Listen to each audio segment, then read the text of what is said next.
Hey, how's it going? This is going to be one of my first webcams today of my Thanksgiving. Happy Thanksgiving to everyone. Now, what I'm going to do here is I'm going to show you how to make a pumpkin pie on your grill. Oh no, my oven doesn't work. How am I going to make my pumpkin pie? Well, we're going to do it on the grill. Now, hopefully this will come out right, and I don't end up on AOTS as an epic fail. So we'll see. I do have my pie crust all ready, and there's my filling. Now, my grill is right outside here. Let me get there real quick. Right there it is, heating up right now. I have put a pan on there just so we can make sure that it's stable and I don't leak any pumpkin onto my grill on the inside, because I will be using that for beans and things like that later as well, because my oven does not work. So we need to decide on something. Now, I am going to add the pumpkin into the pie shell.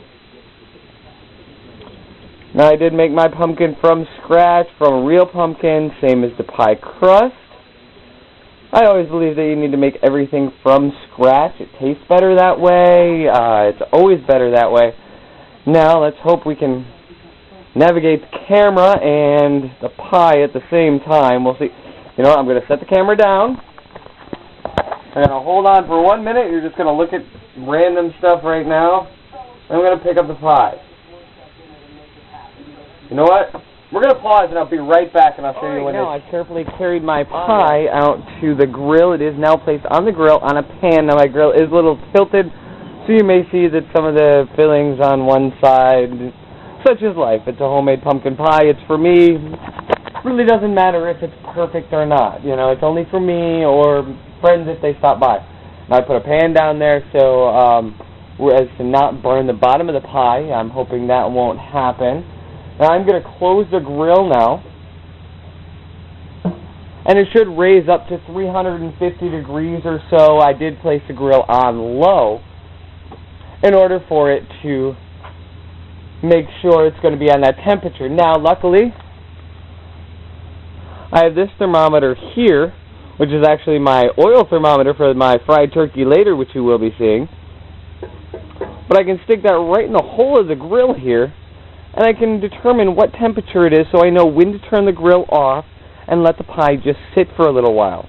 You are going to want to monitor that closely if you're doing your pie in a grill like this, because even on low they can heat up even higher than what you want your pie to cook at. So we're going to let this cook for a little while. We'll come back and check it in just a little bit. Now, we did the pumpkin pie on the grill, and it's been about 2 hours. I made a little mistake in calculations. My sister told me to cover it with foil, and I actually cooked it a little bit quicker, but it did come out pretty nice. I had a little trouble taking the foil off, but it is quite nice looking other than a little mistake here, but it is all the way done. Best way to find out if your pumpkin pie is done is by poking it with a knife. I used a spatula. If it comes out clean, then it is done. So it is cooked all the way through. The crust got nice and brown, so you can do it on a grill. I had low temperature. It took me about 2 hours, but I'm sure if you covered it with foil right from the beginning, it would have only taken an hour or so. But it did come out wonderful. Now we'll go back to deep frying turkey later.